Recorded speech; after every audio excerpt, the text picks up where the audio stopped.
très content d'avoir David aujourd'hui qui va nous expliquer comment être the chosen one in English. Yes. Easier than in French. And voilà, bienvenue à tous et puis à tout à l'heure.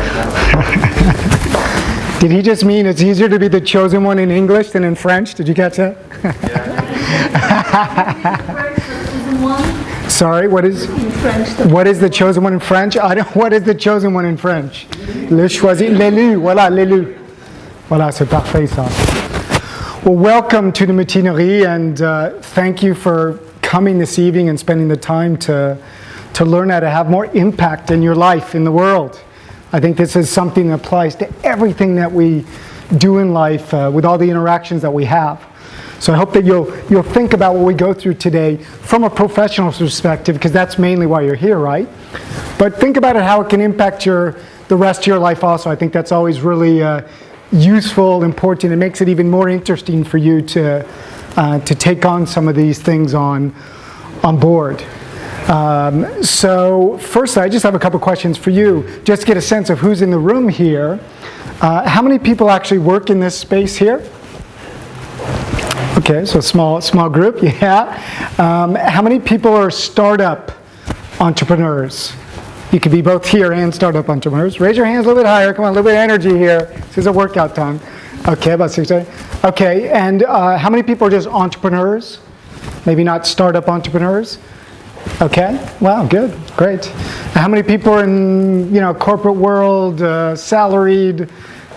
Anybody? A couple people, few people? Great. Okay, that gives me a little bit of a sense of kind of where we are. So I actually started a little bit in the startup world after I left the movie business. I'll tell you a little bit about that later, but my passion was around food and bringing people together. And I actually went through something called the Founders Institute, if you've heard of that, which is one of the, it's probably the number one worldwide seeder to take people from idea to actually approaching venture capitalists. And I had an idea trotting around my head, which was Foodie Home, the global food traveler's home dining home, because I was going to be able to bring people together in different countries to eat at people's houses. I love to cook, it's one of my absolute passions, and love to have people over, and I said, wow, this would be a really cool idea. I was not the first person to have this idea, and why I actually started it, there was a really nice gentleman here in Paris who started another one which actually became a lot of what I was thinking of doing. But anyway, to give you a sense, I spent some time actually in the startup world, and I had to really learn how to pitch this particular idea about Foodie Home being, for me, a passion of bringing people together, that I would have a business model where we would take a little bit of a slice from the person who was coming to eat your house, and we'd take a little bit of a slice from the host, kind of like Airbnb. The business model went nowhere, or at least to my mind, it was going nowhere. And for a while, everyone thought that I pitched really quite well. This was a few years ago. To the point where, at the Founders Institute, you were rated on 3 criteria when you actually pitched to people. One of them was your idea. Is this an idea that people understand, they get? Does it seem like it's a good idea? The second thing was actually the content of how you actually research and execute and put together the business model and showed that you knew your market and this type of service. So the sort of central content of the startup. But the third part, and these were all equal parts, was actually how you presented it. So already there we're seeing that 1/3 of your getting rated is based on actually how you present your idea. So I went through that process to a certain point and ended up jumping ship at some point and ended up actually coming back and training all my colleagues before they went to the final pitch session. And so I somewhat got interested in actually helping people pitch their ideas. Now I come from the movie business before, and again I'll tell you a little bit later about that, but just give you a sense that I've done the pitching stuff and get a real sense of what it's like to really connect with people and get your idea across. And when you actually feel like you're actually getting through to people, the response you're getting, that was great. I was probably less so good on the business side of the model and some of the other stuff, because obviously all that I'm going to say to you today means nothing if you're not in a great space and surrounded by great colleagues and support, and you've done the work to actually get your business where it needs to be. But selling your business communicating your ideas, getting that across, getting people to follow you, to be part of your movement that you're doing is a daily job. It's every phone call. It's every person you want to recruit. It's every moment, really, I think, of running a business where you're constantly sort of in sell mode, really, right? Whether it's about the idea, whether it's about some strategy you're trying to convince somebody to get on board with. It's just constantly part of the process. So, why are you here is somewhat of a question. And, why should you care about, pitching better, having more personal impact? Does anyone, why are you here? Please. This is... I communicate a lot with people. Okay. When I'm in a room before an audience, I do it. Okay. There's no problem. But when it comes to sell future clients, sure. It's a little more difficult to sell oneself. Because you get, I don't know, so shy. Okay. That's, yeah. You may have the passion, you have the ideas, you have. Okay. It's a matter of selling oneself. It's okay, good. Okay, so to sell yourself, you're here to learn a little bit more how to sell yourself. Okay, I think that's great because I think that's a lot what this is about. You got to sell yourself as well as your idea in this business or in any business, really. Anyone else have a specific burning reason why they came? Wouldn't that be nice? I will be a member of a jury at the end of June. Okay. And we have selected candidates that will come to pitch to us their projects. Okay. So I'm very curious to hear more about what a good pitch is before I can listen to them. Okay. Okay, good. So what is a good pitch from perspective of maybe personal impact, enthusiasm, passion, these type of things? Okay, great. So here are some other reasons I would offer is, you want to be part, if you're a startup, probably an entrepreneur also, you want to be part of the 10% that actually succeed. And this stuff helps you get there. Helps you sell your idea, which you constantly have to do. Helps you get in more of a sales mode when you speak with people, sure. 80% of communication is body language. I'm going to repeat that again. I'm going to look at the camera. 80% of communication is body language. Let that sink in. 80% is what's coming out of you. Do you spend 80% of your time strategizing and preparing your body language, your nonverbals, when you're going to do a presentation? I don't. I mean, if somebody does, I want to see you pitch. I want to spend some time with you. So we don't spend that much time usually there, and it's partially because maybe we don't really appreciate how much communication is actually through these different body language and other things we're going to talk about. You want to generate more opportunities. I think definitely we all want to generate more opportunities. We'll talk about this later. People will forget what you said, what you did.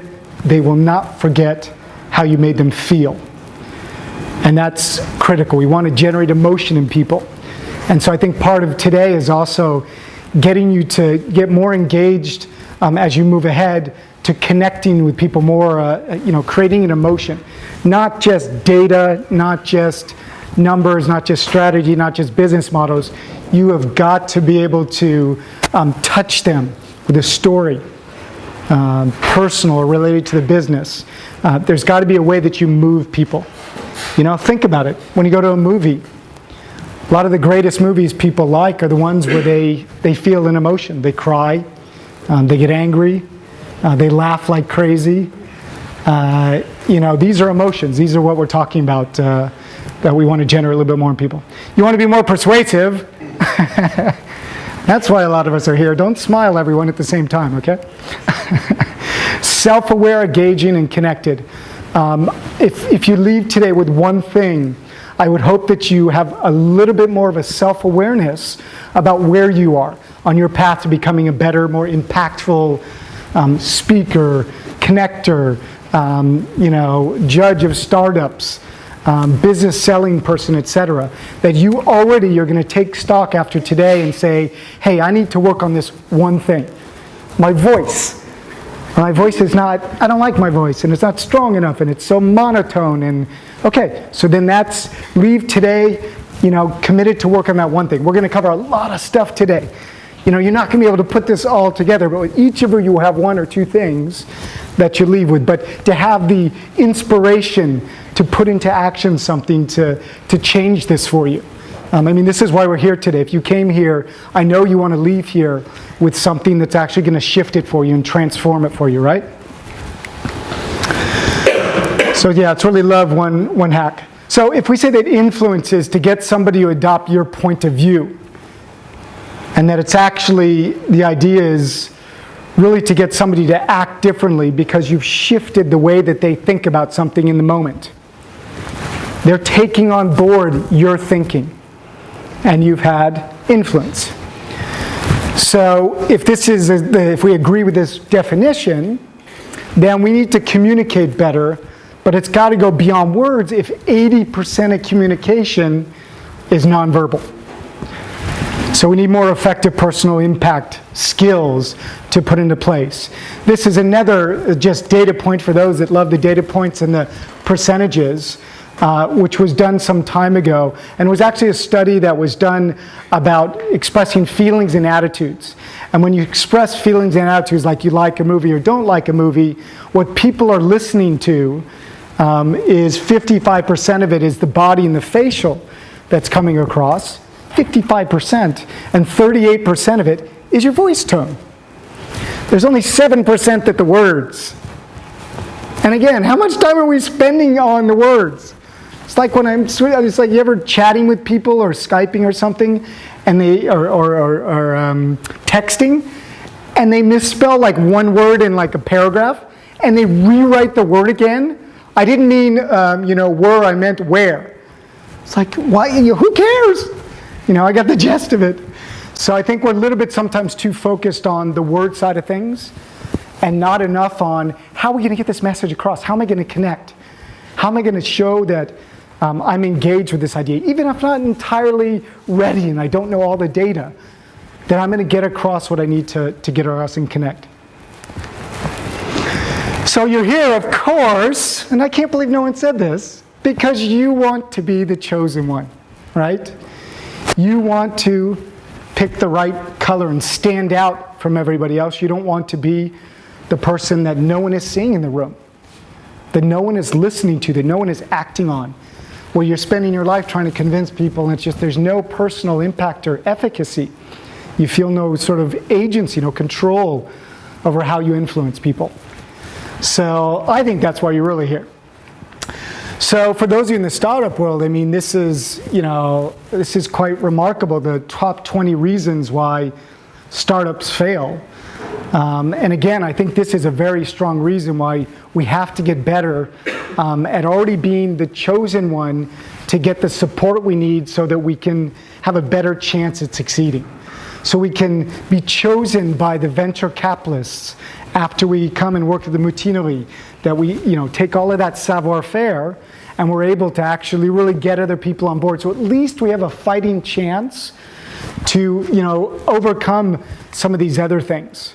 So I'm not going to focus on that, but just to say that, at least get your chance, almost like get your chance to fail, right? But don't let it be because you're not bringing out of yourself everything that you possibly can.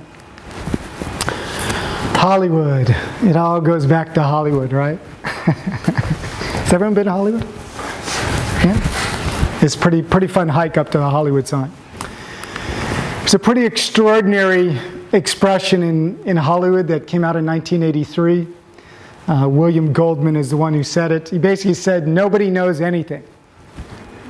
Nobody knows anything.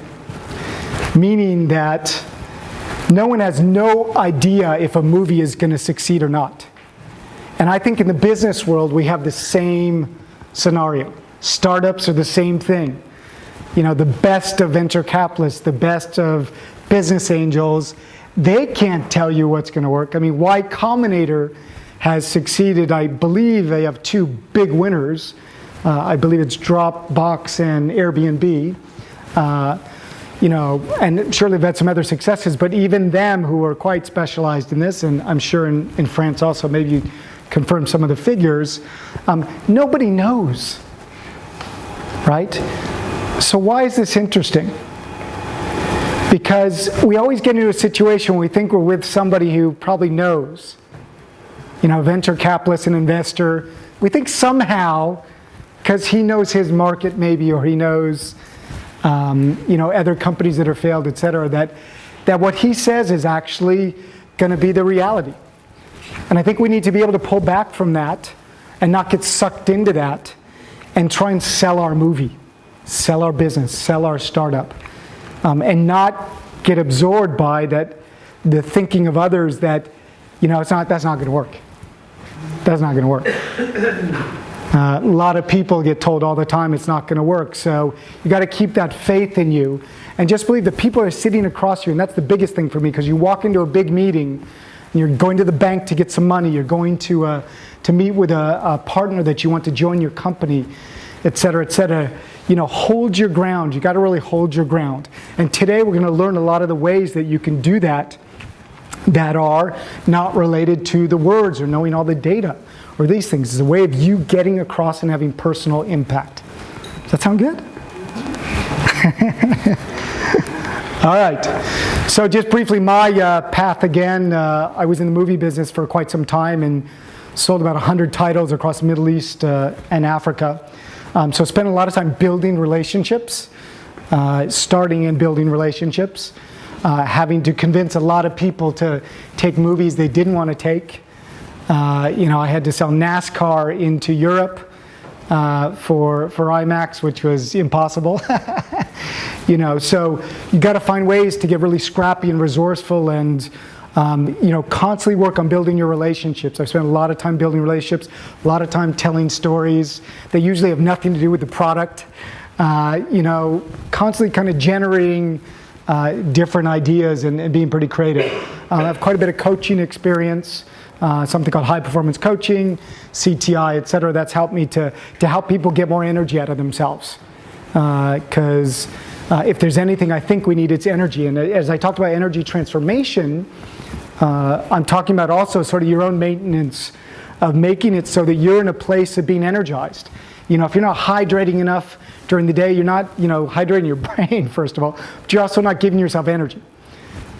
Breathing, same thing. If you're not breathing, it's not good for your voice, but you're also not giving yourself energy. All these things are free tips. So I have quite a bit of experience in there and places like Mastermind Talks, which is a pretty awesome networking experience. You can check that up online. It's pretty cool. So here's the path today. We're going to talk a little bit about emotion, expressing more emotion. We don't express enough emotion, really, from my perspective. And emotion generates energy. And energy generates what? It generates movement. And every one of us is in the movement business, one way or another. So we talk a bit about how to do that. 80% of communication is nonverbal. We talked about that. So it's like, okay, great. So now what? We talk about where to go from there. Are you using your charisma? Who has charisma in the room? What? There you go. Four, five, six people. So 20%. 20%. The rest have smiles. But, okay, good. That's why you're here. That's good. Storytelling is the most underestimated skill in business today. Storytelling. So we're going to talk about that.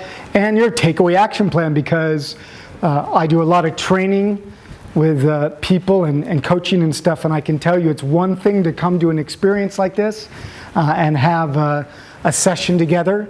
Usually within 7 days, if you haven't revisited the material, your notes and everything, which 90% of people don't, you don't really get the enduring value from what you've learned. So first of all, I invite you to come back and kind of look at your notes a week afterwards. But also you got to kind of commit to something before you leave for your own good to get something really out of this. And so you have a little bit of a growth path, right? I'm not going to be there to help you, I don't think. So, you know, let's come up with a little plan to do that. So I believe the chosen one's focus, to be the chosen one, we really want to focus on who and how. Who are the people that you're communicating with, who you're trying to impact, and also yourself as in who. So it's the people really, right? The focus on the people. And the focus on how you're going to impact them, how you're going to influence them, what are the skills and the different things you can bring to the table. I think this is much more important, at least for this talk here, than when or where. It doesn't really matter. If you're on a Skype call, it's a telephone call, it's a meeting with one person, a meeting with 10 people. You adjust things, but your personal impact and influence and charisma should be there. Why is important, but that's not really for this talk here either. I hope you're doing stuff that you really should be doing, you want to be doing, the passion is there, and the business model. And same thing with the what. We're not really focusing on the what today. So express more emotion. So this is this great quote by Maya Angelou, who is unfortunately deceased. But she said basically that people will forget what you said, people will forget what you did, but people will never forget how you made them feel. So we want to make people feel because we want them to remember us. We want to touch people because they'll want to do business with us. And we need to use more of our latent communication skills for that. So again, this is a pretty key premise for the evening. If you look at it through this perspective, we want to touch people in a way that goes beyond probably the way that most of us are doing stuff, at least in a business context. And it's not that black and white, I get that. But it's again to keep this kind of presence, this self-awareness that we're growing here, right? So don't be able to express more emotions, is what I say. We are not expressing more emotions. People are not really, letting out more of their energy, of who they are. It's like everyone's taking on this gray face, it's like there's like a flat line that's happened.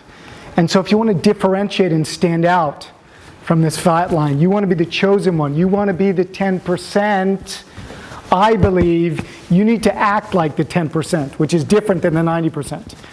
And it doesn't matter if the person around you, the people around you, your context is not like that. You need to be the leader there, right? You need to be empowered to do something about that. So more passion and emotion. And you're going to attract more people to you. You're going to motivate more people. You're going to inspire more people. And again, you're going to start a really nice cycle of momentum around you that's going to contribute to your success. So boring pitches and presentations, and who's done with boring pitches and presentations? I'm done. Come on, how many of these things have we seen where, we just get on with it, or you feel the person's not giving any of themselves into it. And maybe they're afraid, maybe they're a brainy person, maybe I don't know what, but I think that we have to have more range and more variety to give. And if Robert Herjavec, a shark investor, so Shark Tank, right? Does everyone know Shark Tank? Shark Tank is a television show in France. It's called... Yeah, there was a French version. Anyway, it's a TV show in North America where there's 5 or 6 heavy-duty investors, venture capitalists and just big-time investors like Mark Cuban, billionaire, Robert Herjavec, probably almost a billionaire, and a panel of people come and pitch their startups to.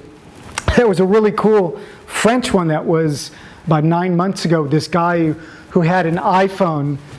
You ever seen this? He had an iPhone that had a vibrating system that made it vibrate because of the vibrator in the phone, and it would actually turn the phone around so it could film a panoramic shot in the circle by itself without you touching it. Pretty incredible. So he had a pretty cool product, which probably helped more than his pitch.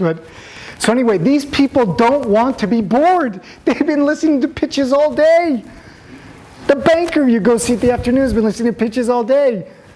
The partner you want to recruit is being here. You've got to be able to stand out and impact people and bring the energy, bring the joy, be the rebellious person who's actually trying to step out and be different and be seen as different. I can't tell you, after a pitching session where there's 12 or 15 people who come and pitch, at the end people are tired. It's not a good space to pitch. So just again here, if you are not bringing the energy, and that's partially what makes it boring, because you're monotone or whatever. You know, Robert doesn't care. He doesn't care how good your idea is. He doesn't care how big the business model is. He doesn't care because you've lost him. He's not engaged. So this energy is dropping. So this is also why it's tremendously important. And you know, you want to be able to touch the brain in a way that stimulates the brain. I hope I'm doing that here with you, so you're feeling emotionally charged. You know, there's a part, the amygdala in the brain, which releases dopamine, and the dopamine is going to help us with the memory and information processing. So you want to be stimulating dopamine in people by giving them that little hit. It's like everyone going and seeing on their iPhone to get the new stories, dopamine. So this is what we want to do when we're with people. We want to hit that dopamine button as much as we can in the way that we reach out and connect with them. And in this fast-paced world, you got to find a way to do that. And I look like I'm moving a lot up here, but this is also helping you kind of stay engaged, I would hope. You know, versus if I were just standing here and talking about a podium, which a lot of people do these days. And, you know, my voice could be great, and I could be probably a fantastic presenter, no doubt. I think you gotta kind of shake it up here to stimulate people's brains. Or again, you've lost them. And once you've lost somebody, you know, good luck getting them back. So how can you make yourself more memorable and less boring? What do you think?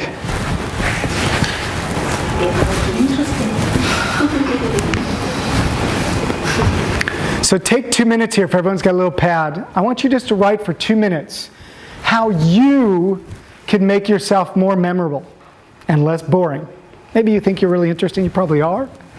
But how could you make yourself even more memorable in your communications with people? Just take a couple seconds, either think about it or if you have a pad to write it down. You know, if you have up to three ideas or tactics about how could you make yourself more interesting.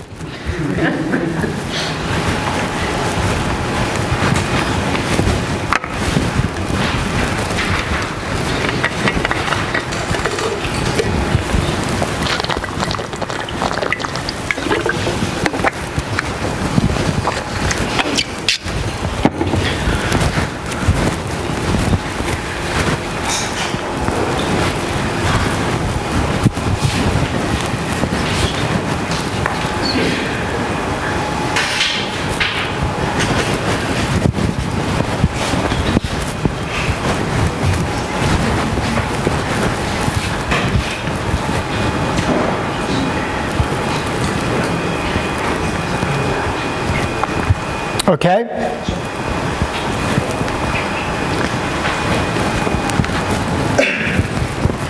So, whoops. So why don't we get up and give us a little bit of oxygen and find somebody, and I want you each to share with each other, you know, what are the 2, 3 things that would make you more interesting? And try and say it in an interesting way, okay? Try and generate some emotion here. Come on, just stand up and do it with the person next to you. So it'd be good to stand up anyway, otherwise you're going to fall asleep in about 20 minutes during the presentation. Stand up, come on. So what would make you more interesting? Just a few minutes.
Regain your seats, you wild cats.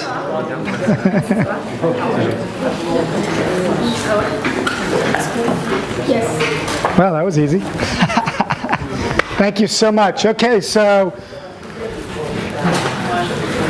who wants to share a couple ways so that you can be more memorable? Just throw out some stuff that came up. Yeah, go ahead. I don't have to stand up, I guess. Speak to their needs, first point. Speak to their knees? Yeah, I want to find out what they really want from Oh, me. okay, right. Yeah. Gotcha. Second one is engage them with things intriguing Okay. and what you can bring to them. And the thirdly, I want to give them hope by implying my idea. Let them know that they need what I want to sell. Yeah. Enforce it. Okay, good. Very good. Very good. Okay, who else?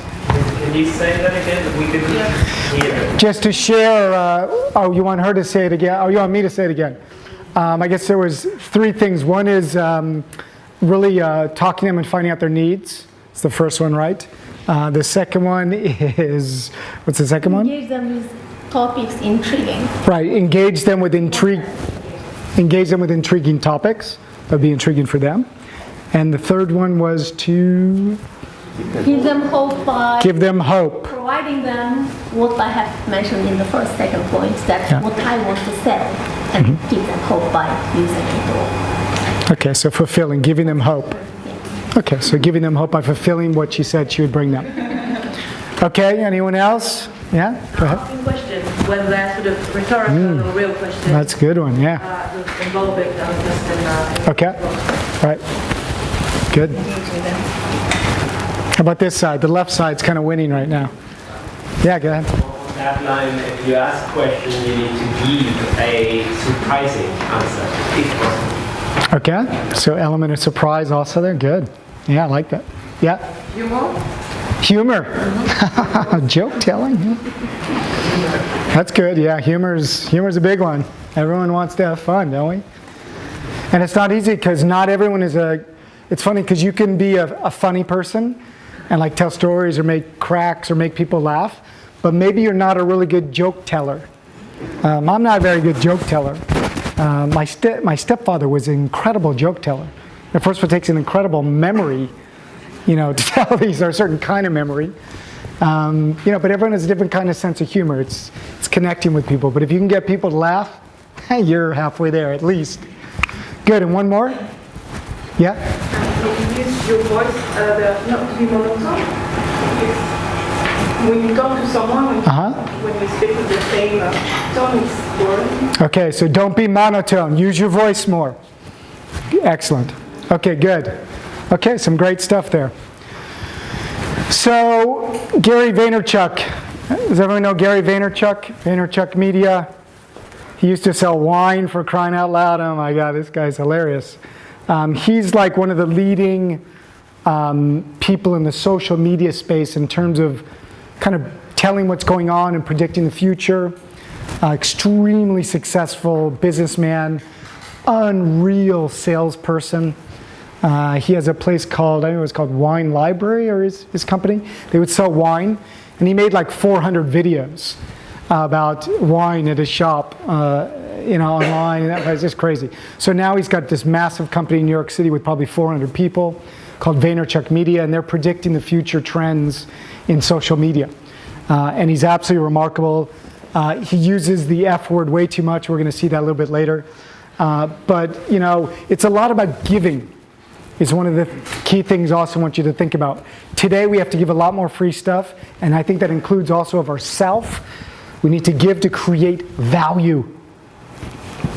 And we give to create value. We don't just show up and start asking. And he wrote a book about that, which is quite fascinating. But anyway, you'll be able to look him up a little bit later. But I just want to show this little clip here. I'm sure most of you have seen this movie, Jerry Maguire. It's certainly on one of the movies as an entrepreneur, as a salesperson. You need to see it for nothing else through the glasses of you can pull so much more out of yourself, so much more energy. Maybe this seems like a desperate situation, but I'm telling you, we can pull more out of ourselves to close the deal, whatever it is that we need to. And I think this clip does a good job of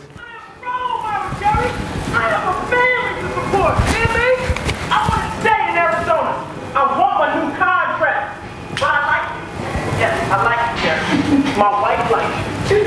You're good to my wife. I will stay with you. That's great. I'm really happy. Are you listening? Yes. That's what I'm for you. God bless you, Jerry. But this is what you're going to do for me. You listening? Jerry? Yeah, what can I do for you, Ron? You just tell me what can I do for you. It's very personal, very important. Yeah, it's a family life. Are you ready, Jerry? I'm ready. I want to make sure you're ready. Here it is. Show me the money.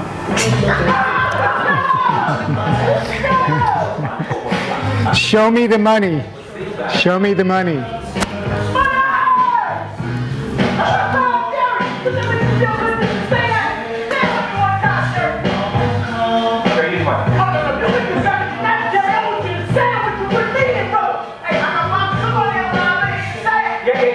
Show you the money. That's not so good. Show me the money. Show me the money. Yeah. Show me the money. Show me the money. I need to feel you, Jerry. Show me the money. Jerry, you better go. Show me the money. Show me the money.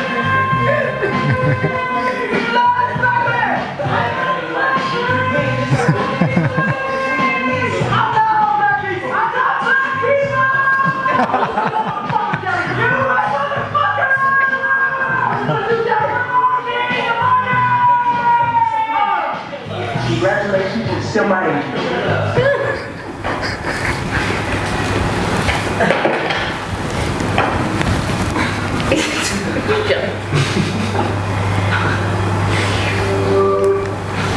Okay, so we've got so much more inside of us. So much more. We got to draw on that, connect with that, and bring it out, not just in crisis, not when we're being chased by a lion, not when our company's going down under, not when we need something badly from somebody before. We can't always be in this sort of crisis mode when we bring out our best courage, our best energy. There's so much more there. So this is just to also give you a sense why it's important to be able to pitch and communicate quite vibrantly, especially if you're on Skype, which maybe some of you do business on, or on phone where you don't get to meet somebody, and so it's only your voice that's having the impact, which makes it somewhat difficult. But also, I mean, when you present something to somebody, and maybe it involves a video or something, you're actually the one presenting. Maybe it's going to be shared by this person with somebody else. So you want to be sure that you're coming across in a way that's going to be pretty impactful. It's not just for the person that you're speaking to. So I think it's always important to think where you're going to be pitching to. And maybe you're pitching to an investor in another country who needs to feel a different kind of energy than you're offering. So 80% of communication is nonverbal. I think this photo is quite amusing. It's probably a little bit unfair, but the only person that's moving in this photo is Obama. Obama is brilliant. If you watch some of his speeches, he always comes up on stage kind of like this. And suddenly you feel, oh my God, this guy's in movement. He's going to change something. He's here to do something. He wants to be here. So that's a huge message. A huge, very easy example, again, of how to sort of generate a certain energy and charisma, that famous word again. So nonverbals and body language. Amy Cuddy, we put a link, I think, on the site before, if anyone had a chance. Did anyone get a chance to see that talk from Amy Cuddy? Oh, good. We'll watch a few minutes of it here. So this is remarkable. First of all, everyone knows TED Talks, okay? Not TEDx, TED. Her talk about your body language shapes who you are is the #2 talk worldwide. So on the main TED site, the #2 talk. Again, people are hungry for this subject. Who's the first? The first one is Ken Robinson, How Schools Kill Creativity. It's how we've lost creativity in school. I mean, this is hilarious. I mean, well, it's hilarious. It's not hilarious at all. He's got 33 million views, but interestingly, that's only since 2000. Well, that's from 2006. He's got 33 million. Amy Cuddy has 25 million from 2012. She's got 6 years less information there. But what's kind of interesting here also is Amy Cuddy is really about this, how you present yourself, you know, how you body language and nonverbals. Simon Sinek is really about your why. You know, why, you know, leaders need to figure out their why. That's his whole talk, and I think same thing when you have a business or you have a job, you know, what's your why, what's your purpose? That's where you need to start. And Brené Brown, remarkable talk also, if you haven't seen that, about vulnerability. Very, you know, sensitive topic about shame, you know, this sort of fear of people judging us and criticizing us. And so we're not stepping up, and we're living this life in shame. So they're kind of related, the top three talks, in a lot of ways. But again, I just want to highlight to you, we're going to watch a little piece of that right here. Watch a few minutes at the beginning of her talk because it's quite instructive.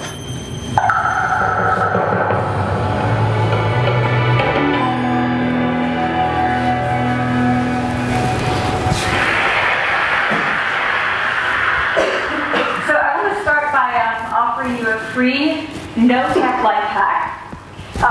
And all it requires of you is this, that you change your posture for 2 minutes. But before I give it away, I want to ask you to right now do a little audit of your body and what you're doing with your body.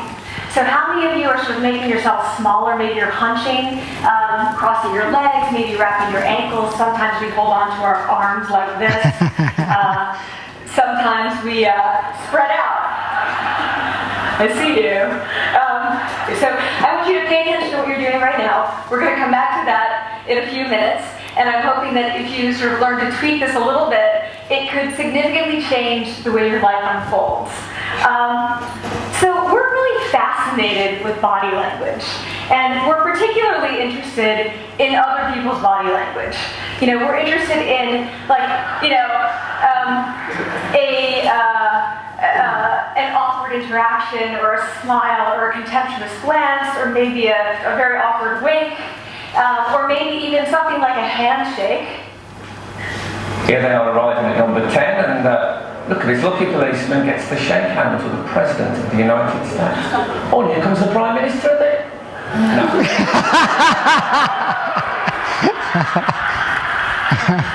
So a handshake or the lack of a handshake can have us talking for weeks and weeks and weeks, even the BBC and the New York Times.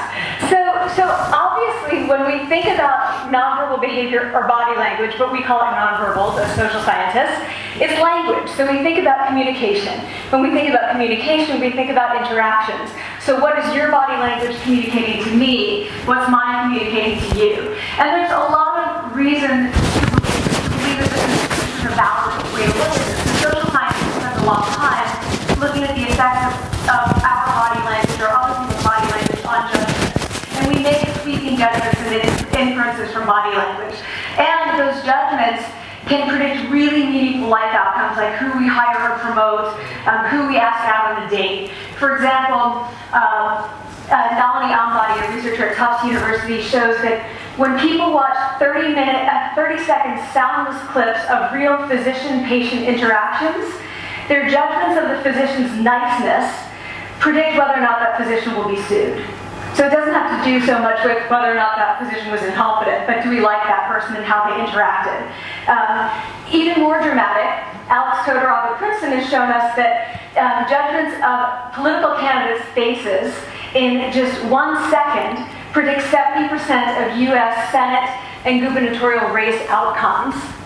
And even, let's go digital, emoticons used well in online negotiations can lead you to claim more value from that negotiation. If you use them poorly, bad idea, right? So when we think of nonverbals, we think of how we judge others, how they judge us, and what the outcomes are. We tend to forget, though, the other audience that's influenced by our nonverbals, and that's ourselves. We are En fait, la caméra, il ferme après 30 minutes. Chaque fois, automatiquement, donc il faut le remettre en marche juste en réappuyant sur le bouton. I'm a social psychologist. I study prejudice, and I teach at a competitive business school. So it was inevitable that I would become. Okay, so fantastic talk. Gets emotional. She tells her own story. It's amazing talk. So again, you can see the importance of that. What she's going to end up talking about is power posing, which is a pretty remarkable phenomenon.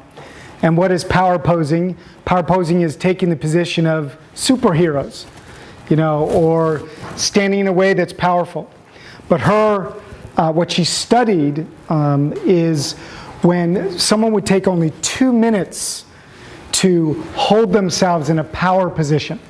So you could be in the bathroom before a big meeting and you hold yourself like this for 2 minutes. You do your Wonder Woman or Superman thing for 2 minutes. Okay? It seems absolutely ridiculous. Do that for 2 minutes and then you go into your meeting. And what she found, which is what's so cutting edge about it, is you used to think you have to use your head to convince yourself that you're strong. Like, I'm strong. I'm meeting with 5 CEOs, but I'm as smart as they are. No, now you can actually use your body to convince your brain that you're strong enough to be there. Okay, which is pretty incredible. So by using your body in a more powerful way, it convinces your brain that you're more confident. That first of all, you'll be able to defend yourself. Because it goes back to these primal things, right? This is sort of the first thing when people meet each other. First thing that comes to their mind is, fight or flight. Can I beat this guy? Can I take him? So, and then the next thing is it a friend or foe? Is this guy friendly even though I can take him? Or is he going to... So there's this kind of stuff going on. But her thing is really this 2-minute power posing. Sounds ridiculous. Try it. Superman could always find a place to change his into this underwear, right? And turn into Superman. If he can do it, we can do it, right? So I encourage you to give that a try. Science proven. Here are some other examples of powerful versus non-powerful or powerless body poses. Generally speaking, high power poses are open poses. Okay, this is a power pose, this is a power pose. Sitting back or with your hands up is a power pose. Anything where you're closed off, these types of things, anything crossed kind of or hunched, those are sort of leaning over stuff, is perceived as kind of weak, as kind of cowering, as kind of not energetic. Okay? So this is what we're talking about between high and low power poses. So this is my big sort of persuasion star about what really makes you persuasive when you lean on your nonverbals and body language. And so we're going to go through this. But it basically boils around your voice and how you use that, your eyes, your body, and your face, and of course your ears. So your voice is like a rainbow, and same thing we were talking about earlier about the voice, right? Having a more variety in your voice. And there's 3 ways really to do that. You can do that by the pitch. When you say to somebody, instead of saying, oh my God, say, oh my God! Or something that changes the pitch, okay? That was a little hysterical, I know, as an example, but you get the point. The tempo is really important. Some people speak really fast. Some people speak really slow. The problem is that that's all they do. And again, remember the brain needs these blips, this dopamine thing. Otherwise it's going, and then the investor is kind of checked out. He's there, but he's completely checked out. So we need to vary the tempo. Just like in a song, like in an aria. I mean, the music's not flat. I mean, some of the modern music today is probably pretty flat. But the variety here is what keeps people engaged. This is how we pull them back. Come back to me, listen to me, is part of the way you do it. Now the volume also is important because, we want to calm down about something. Then I want you to really, you gotta really hear this. volume is also really important. Again, variety. So for me, it's a bunch of the rainbow that you have there.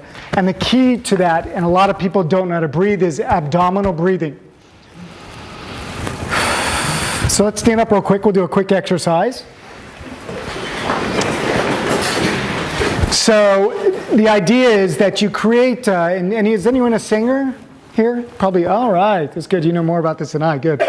So come stand up here with me. I don't want to be so alone. So the idea with abdominal breathing, at least this one, is we're going to breathe in through the nose and then out through the stomach. And you want to kind of observe, kind of be present to your breath coming in and out so you kind of get a sense of it. Put your hand on your stomach, the lower part a little bit over your belly button. And as you breathe in and out, feel that going in and out. You should not be going out here until the last minute, and there should be nothing moving here. A lot of us are stuck up here. There's a lot of this throat stuff going on because we're nervous and it crushes in, okay? So let's do just 10 breaths.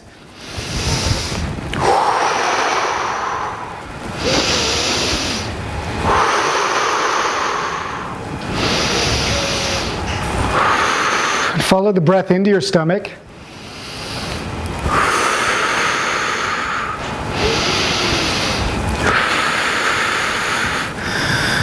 Normally you should be able to speak like this and your voice should just pose on the breath as this just kind of is constantly going on. You're breathing in and out. You should never be really speaking unless wind is coming out of your mouth. When someone's talking and they're breathing inside, that's not a good thing. You don't have control over the volume, okay?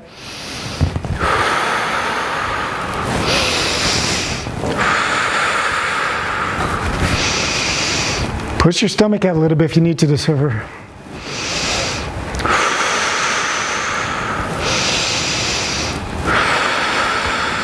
Okay, so when you're exhaling, that's when you should be using your voice.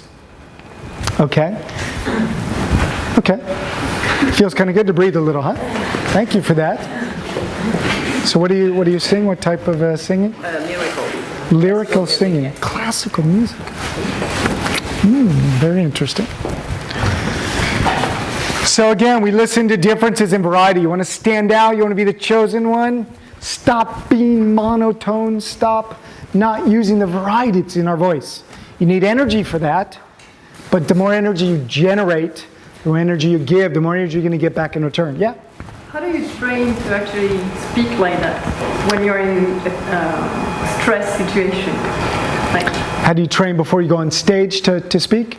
I think there's a few things you can do. First of all, a lot of people have rituals before you get on stage. This is like a sports athlete or the great example I love is, did anyone see Clo-Clo, the Claude Francois movie? Do you remember before he would go on stage, he would do this? He would go for about 20 seconds and then he would take a glass of like whiskey. That's kind of his ritual, okay? Everyone gets afraid before they go on stage, almost everyone. Bruce Springsteen said, the day that I don't throw up before I go on stage, I'm not going on stage, I'm stopping my career. So how do you train to actually speak low, high and low, fast and slow, loud and soft when you're... You guys sing in the shower. You have to there's lots of things you can do. You can go get singing lessons. It's a really great idea. Learn to sing. I think you can do it at home with exercises. There's a breathing exercise that you can do in the shower where you go low to high. For example, it's a warm-up exercise because actually the vocal cords need to be warm before they can speak. And people usually make the mistake of not warming up their vocal cords before they need to speak. It's like you drive to a morning meeting and you don't talk to anyone in the morning and you don't sing or you don't use your voice in the car, and then you get to the meeting, your voice is not at the level that you would like it to be. And also the breathing is not there. So in the shower you can do things like ga ga ga ga ga ga ga, na na na na na na na, and go even higher and lower. You can do it with ga, na, ma, na, yeah. This is already, if you do this every day, and again, always concentrate on, so you're going ga ga ga ga ga ga ga, Go, go, go, go. I have videos of me doing this. I'm not going to send it to you. So that's obviously one of the ways to do it. But also just in your daily life, try and be more animated. Use your voice a little bit, be a little bit more fun. I don't know, it's a little bit kind of crazy, but pick one person. Well, I think I've met a lot of French people who are extremely animated. I go to a lot of French movies and I see a lot of extremely animated people doing stuff in French. And again, if you want to, I think if you want to stand out from the average French person, you need to do things the average French person doesn't do. Is kind of my way of looking at it. That's one of the ways that you differentiate. And maybe it seems harder. It's like people always say to me, oh, you're American, it's so easy to be like that. You don't understand how when I was younger, I went to drama class when I was in high school. And I couldn't do the final exam. I was crying backstage. I couldn't go out there. Total stage fright, total whatever. I was on the debate team in my college. I remember getting so sick because I was so afraid. So all of us can work through these things. It takes time, but I think we have to kind of get above a sort of self-limiting belief a little bit, and maybe an assumption also. I think when we say that the Americans are like this, I know a lot of Americans who are not like this at all, and I know a lot of French who are not. So I think what's important is, how are you? And how do you want to be? You know, okay, everyone's going to make fun of you. All your friends are going to take you like a nut. That's okay. Okay, so we keep moving? So tweetable, I mean, you know, you want to try and sometimes have some sound bites. These are easier things than maybe the presentations you do. Little phrases, something, you know, maybe like to be interesting, be interested, right? So like tweetable things. You'll see in presentations, people try to create these things. This makes it easier for people to remember and easier for people to pass on and tell other people. You know, or a catchphrase for your business or something. So I see you. Eye contact is also something that's a very delicate subject, but I think there's a lot of room to also grow there. Some cultures are not very good at eye contact. Some are better. Some people are just not good with eye contact. They're shy. I do a pretty interesting exercise sometimes with people. We won't do it here because it's a little bit scary. You actually sit facing each other with your knees facing each other, and you just sit for 5 minutes looking into each other's eyes without saying anything. And it starts, the first like 2 minutes is so uncomfortable. Oh my God. I had to do it. Oh my God, it's so uncomfortable. 3 minutes is supposed Oh yeah, it's impossible. It's impossible. I mean, when they say that the eyes are lead to the soul, you see someone's soul through their eyes. It's huge, but maybe a good exercise to practice if you want to get better at being able to look into people's eyes. But anyway, the idea is that you can have a very strong intensity with your eyes, and you can have an attention where you're actually looking at somebody, but where there's not such a strong intensity. So I can look at you with really intensity, like there's nobody else in the room. There's only the two of us that are here. And then I can pull it back a little and be a little bit with you, listening to you, but I'm not so intensely, engaging. And I think that's where we can work, in getting a little bit more eye contact and maybe using our eye expressions a little bit more. Again, I just think we just don't want to be in this sort of monotone world unless you're choosing to strategically use that to convince somebody of something. That's a different story. As I say, with all this stuff we talk about, it's not like it's a black and white rule. If you're consciously doing that monotone look because you're negotiating or you're fighting with your husband or whatever, great, good for you. But if you're not, we're not comfortable yet. So hands is just another thing that's kind of going on. And so what does your face look like, right? And what does it say? Okay? We're so tricked by this. I mean, people can be, relatively happy, I guess, but just have the most blank state on their face. It's okay. I just, again, what I want to say is for you, and again, I want every one of you to think about this for you. How do you want to impact your world? For me, a smile is an energy generator. And usually when I give a smile, I get a smile.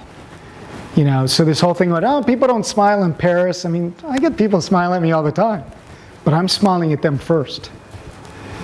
So it's about giving a bit on that side and not suggesting, you know, you want to be doing that with just anyone. And just to use your kind of face a little bit more expressively. You know, again, it generates energy and enthusiasm, and that mixed with your eyes focusing on people, and suddenly your charisma is already, with just a few things, your charisma is already quite ramped up. Now, this is a really good one in negotiations.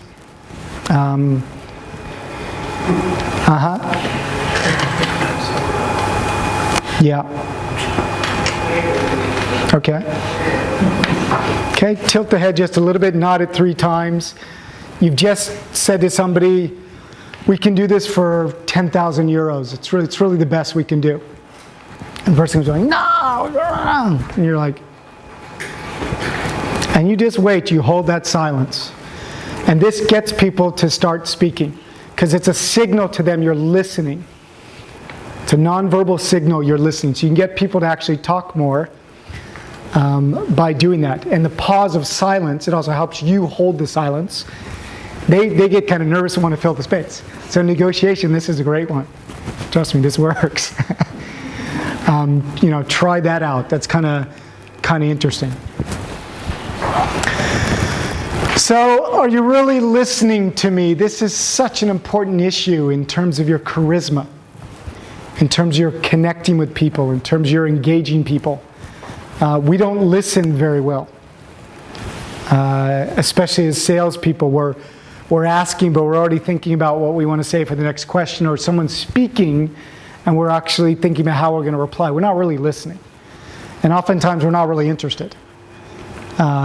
So it's really important to just re-question if you're really listening to somebody. And part of it is about being more interested in them, you know, in them or what they're saying, but particularly in them. The more interested we are, the more interesting you become to people. I guarantee you, with anybody, get more interested in them, and they will find you fascinating without you saying anything. It's pretty amazing. I mean, how many people you sit at a table with somebody, just the guy, you know, these people that like can't stop talking. It's kind of crazy, but in kind of a normal situation, there even have been some really interesting studies about when in political elections, I think it was in Israel, and this lady went to go have lunch with the 2 candidates, and one of them, all they did was talk about himself, and the other one was, all he did was ask questions about her. And guess who won the election? The guy who was asking questions about who was interested in her. So there's power in listening, and we're not always doing it well enough, and there's also massive information that you can get from people when you actually start asking questions. So we'll talk about that a little bit later. Silence is safer than speech. That's interesting. And 60% of communication time is spent listening, but we only retain 25% of what we hear. It's kind of interesting. So be genuinely curious. This is not about, I'm not saying don't be curious, but you have to, I've always thought that you got to find something great in everybody, something interesting in everybody. It's a tough exercise, but it's a worthwhile one if you want to build your relationships and be impactful. And just lastly on this part is really to start strong. You know, this Obama thing, you know, whenever you start a pitch, whenever you walk into a meeting, walk in there, you know. When you do a speech like here, another really good thing is to come into the room early and walk the room. You walk the room and you say, I own this place. This is mine. This is mine. Mutinery is mine. I own this place. You're doing the power posing thing a bit, and suddenly you feel more at ease. I go right there, I can feel an energy change, which is kind of really interesting. So anyway, always start strong. Phone call, new meeting with somebody, start strong. Strong can mean with a joke, something with energy to it, okay? A story, a curiosity, a question, a wow, you know, it's your first time in Paris? I want to be you. You know, whatever it is, but start something with strong nonverbals and body language always. And same thing when you finish. You want to finish strong. I love people who do speeches and it's like, they do their speech and then they're like, and thank you so much. It's like, oh my God, you're still on stage. You're still presenting. We do this at the end of sentences sometimes also. It's been such a successful week. Do this with our voice. We got to finish off strong, and we lead people with a call to action. So again, finish strong, strong, strong. People, there's a law of recency also. People only remember the last thing you said, the last way you made them feel. So I think it's really important to finish strong. So I think all of you are trying to start a movement. And I'm going to show you here, share with you a great Derek Sivers 3-minute clip that's going to demonstrate to you how to start a movement. Because, don't we all want to start a movement? If you're starting a business, if you're starting an association, you're starting a family, you're starting a project, you're starting a movement. You're trying to get people to follow you.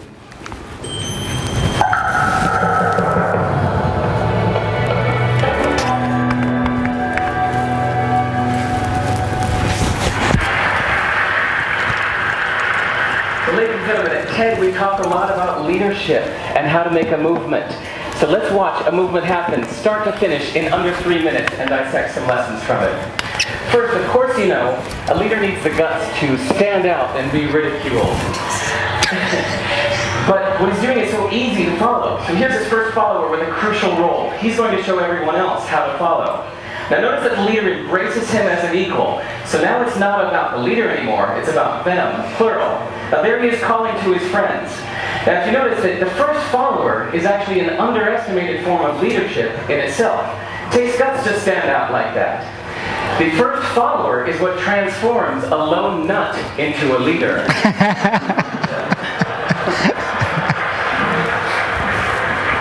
And here comes the second follower. Now it's not a lone nut, it's not two nuts, 3 is a crowd, and the crowd is news. So a movement must be public. It's important to show not just the leader, but the followers, because you find that new followers emulate the followers, not the leader. Now here come 2 more people, and immediately after, 3 more people. Now we've got momentum. This is the tipping point. Now we've got a movement. So, notice that as more people join in, it's less risky. So those that were sitting on the fence before now have no reason not to. They won't stand out, but they will be part of the in crowd if they hurry. So, over the next minute, you'll see all of the those that prefer to stick with the crowd, because eventually they would be ridiculed for not joining in. And that's how you make a movement. But let's recap some lessons from this. So, first, if you are the type, like the shirtless dancing guy, that is standing alone, remember the importance of nurturing your first few followers as equals. So it's clearly about the movement, not you. Okay, but we might have missed the real lesson here. The biggest lesson, if you noticed, did you catch it? Is that leadership is over-glorified. That yes, it was the shirtless guy who was first, and he'll get all the credit. But it was really the first follower that transformed the lone nut into a leader. So as we're told that we should all be leaders, that would be really ineffective. If you really care about starting a movement, have the courage to follow and show others how to follow. And when you find a lone nut doing something great, have the guts to be the first one to stand up and join in. And what a perfect place to do that, the TED. Thanks. Isn't that great? I love that. Genius. Takes a lot of energy for that. So I know we're kind of brushing on the time where we should be, and I think it's kind of because we started a bit late because we had some technical stuff. Is everyone okay to go on a little bit more? Does anyone have to leave right away? No. It's okay if we continue a little bit more? Yeah? Okay. It's starting to get juicy here. We're keeping it fresh with the fresh fruit. So are you actually using your charisma? Because you have charisma already, right? It's just got to be brought out a little bit, shined a little bit. And are you really listening? So what is charisma for you? What is charisma? Anybody? Say it again. Your profile? Your profile is charisma. Distinctive. Oh, distinctive profile. Okay. Outstanding profile. Okay. Yeah. Your capacity to get people to follow you. Okay. Yeah. Yeah. Okay. Capacity to make people feel empathy for you. Capacity. And Okay. Capacity to generate empathy in others. in others and trust as well. Trust. Yeah. Famous. Yeah. Presence. Presence. Present in the moment. I don't know, there is Okay. To be present. Yeah. yes. Yeah. To be here with you. Ability to inspire people. Ability to inspire. Okay. Yeah. Power. Power. She said that very power. Yeah, totally. Okay, good. So a couple definitions, if you wish. It's, it's a special person quality or power of an individual, making him or her capable of influence or inspiring large numbers of people is one way of putting it. A certain personal magnetism that enables you to attract or influence people. Yeah. An ability to lead and inspire, but without necessarily having to have the title or the material incentives or, the big corner office or using coercion or some sort of authority that's linked to a position. That's a little bit too easy. That's sort of the command and control way of running things. So charisma is actually, in spite of that, you're still getting people to follow you. I love this photo. So what's charisma for? I think Olivia Fox-Caban, who's a coach and trainer in this, has a pretty interesting take on it. It will make you more influential, more persuasive, and more inspiring. People will like you, trust you, and want to be led by you, which sounds like it has almost everything that was said in here. So this is what we're trying to get more of when we strive to be more charismatic.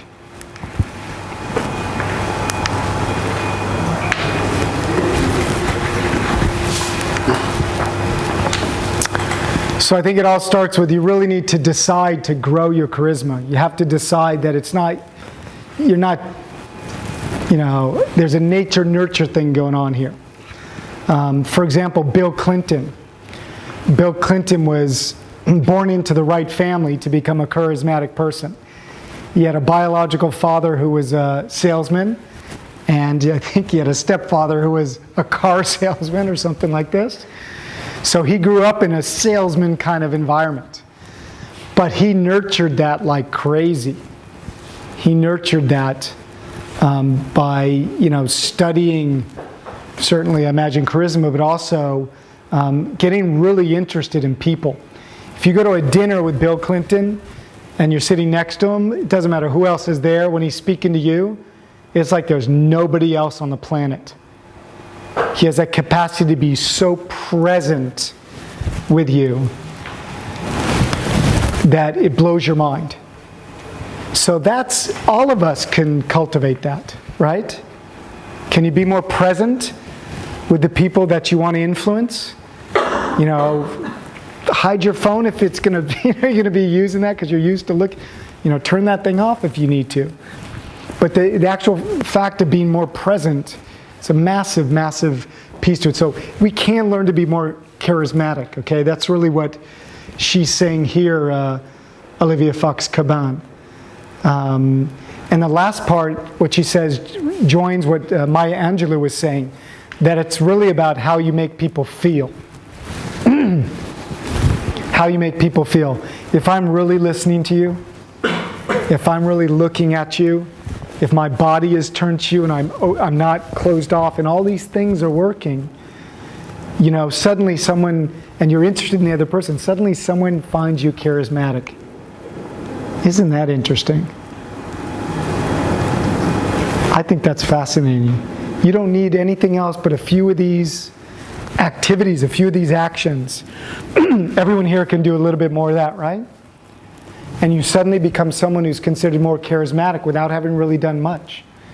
Now this is a little bit different than, leading a country or something, but already that's the step towards becoming more charismatic, even at the level of Bill Clinton.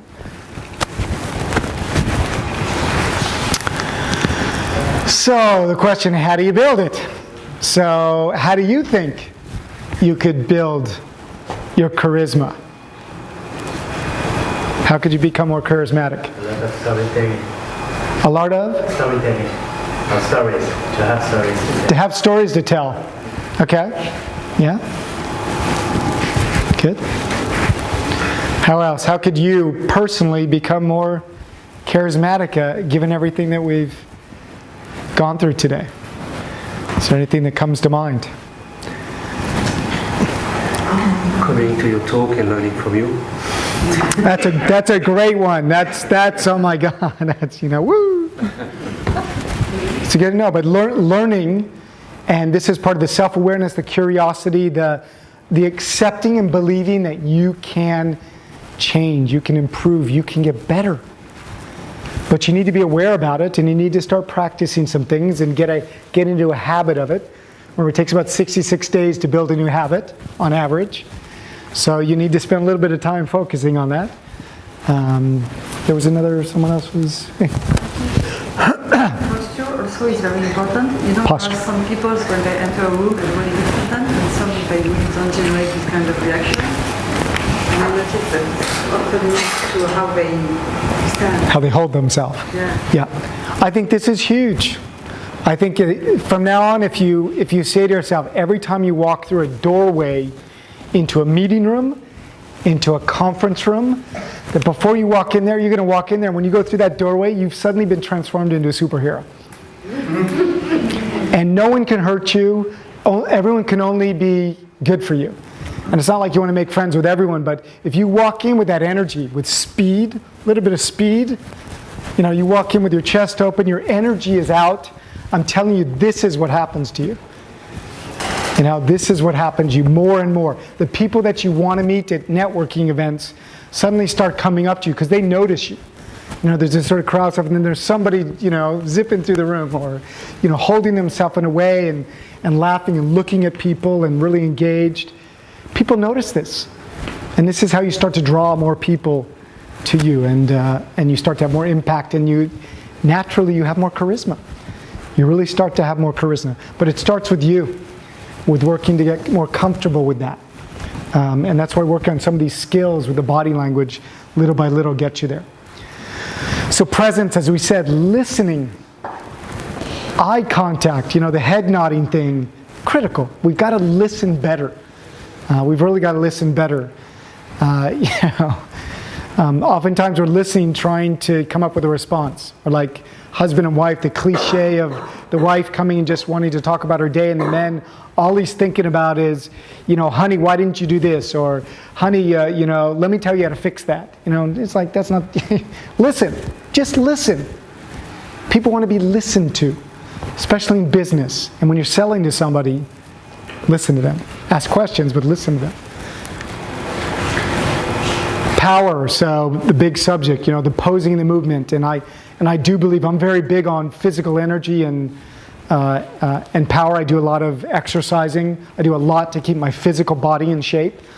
I was a very small kid up through high school. I was under 5 feet tall, which I'm not really sure in meters what that is. But I mean, it was, I was this tall up through, high school. So I had to compensate like crazy, and I would do, 1,000, sit-ups every day, and I would do push-ups, all this kind of stuff to compensate. And obviously, really loved sports and did a lot of stuff, but I couldn't get onto any of the teams in high school because I was too small, which was a horror for me. So I had to find other ways to grow myself, etc. But I would, if you think about it, it's almost like the French cook. I mean, when you get into a battle or something, you want to show yourself as big as possible, right? Like the peacock or. So if you think about how you can do that with yourself, and why this is important is because we get into a lot of situations where we feel like we're being dominated by the energy that's opposite us. You get into a meeting with someone who's higher up, more accomplished, richer, wealthier, more good-looking, better suit, whatever, shinier teeth, who knows. And you suddenly start to focus on these kinds of things, and also maybe they have a much more dominant energy, and we kind of let that take us over. And I think you can get better at that if you get your physical body into a better shape. It helps you feel stronger. I mean, how many people do sports and work out and, yeah? How many times a week?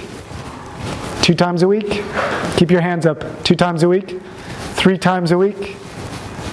4 times a week? Wow, some athletes in the room. 5 times a week? No, I was just kidding. So that's, I think, is really a key thing. And also that helps with the breathing. And the breathing helps with the voice. And it all goes together. And also the dopamine. We talked about the dopamine.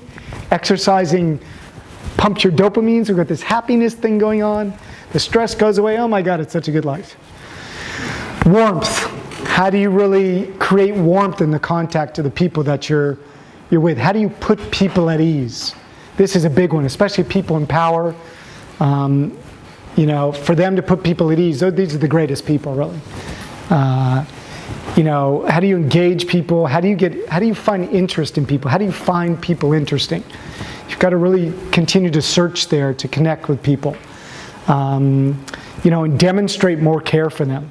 We've got to care. You want a better business with your clients? Care more for them. Care more for your clients. Care for their concerns, their needs, their values, their kids, sports activities. Care more. Get more curious. Learn more. Ask questions. Care more and express it and demonstrate it. Body language, as we talked about quite a bit.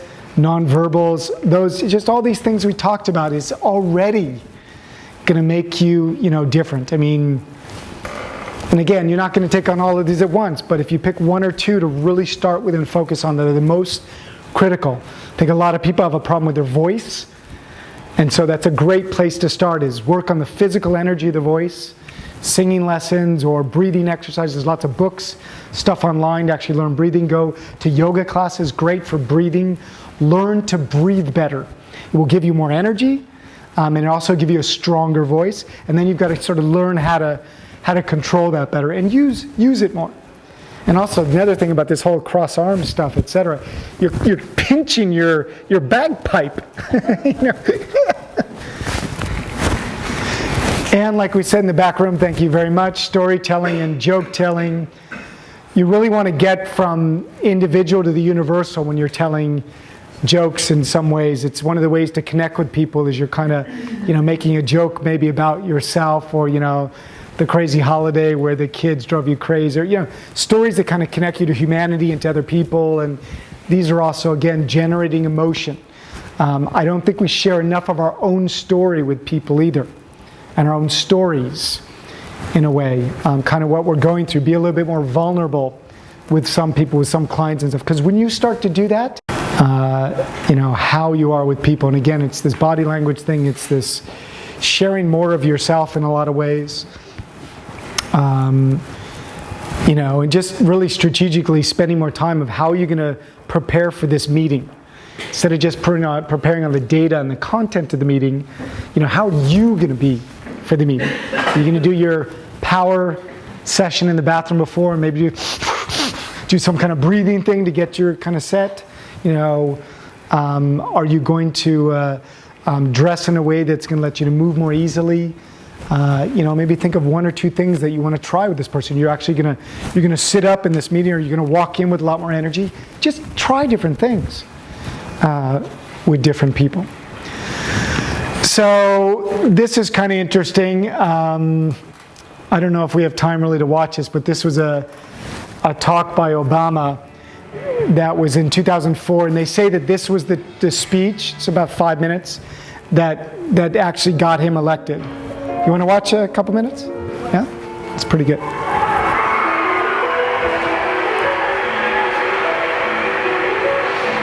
Barack Obama in 2004 was totally unknown. People were saying, I don't know who this guy is. I wonder why they picked him. He had a reputation as a bit of an upstart, as sort of a young, rising figure in the party, but no one knew who this guy was. This was his chance to introduce himself to people. Tonight is a particular honor for me because, let's face it, my presence on this stage is pretty unlikely. My father was a foreign student, born and raised in a small village in Kenya. What makes it great photography is if you can somehow fold your story into the larger American story. The next thing he says is about his mother's family. His grandfather fought In World War II, we used the GI Bill. They settled in Kansas, so white people could say,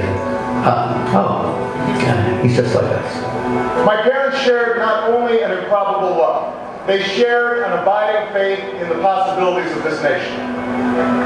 I stand here knowing that my story is part of the larger American story, that I owe a debt to all of those who came before me, and that in no other country on earth is my story even possible.